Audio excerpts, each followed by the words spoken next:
जगन्नाथ प्रसाद block राउती panchayat चारिकोणिया ग्राम गौड़साही ward number 6 anganwadi केन्द्र को नहीं उभय पाटणासाही और गौड़साही किछि दिन हेबो वाद विवाद लागि रहिछि।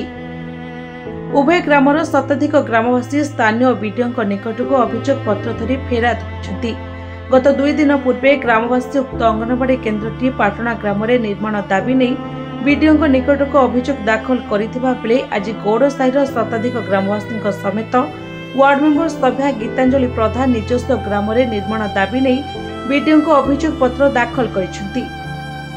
तेबे उभय ग्रामवासी उपस्थित में स्थायी निष्पत्ति हेबा नै बीडीओ मंतव्य थिबा बेले गौड़साही ग्रामवासी यहाको विरोध करिसेंति।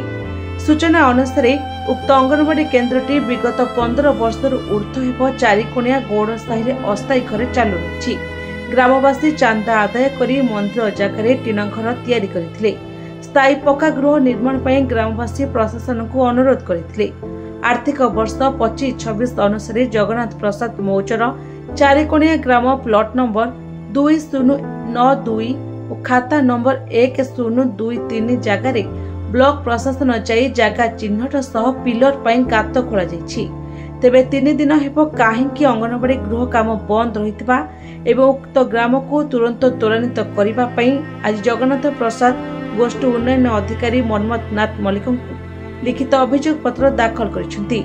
कारण एही अंगनवाड़ी केन्द्र रे 20टी कुनी कुनी शिशु पाठ पढ़ुथिबा बेले 18 जन शिशु चारिकोणिया गौड़साही और 2टी शिशु पाटणा ग्रामर उल्लेख रहिछि।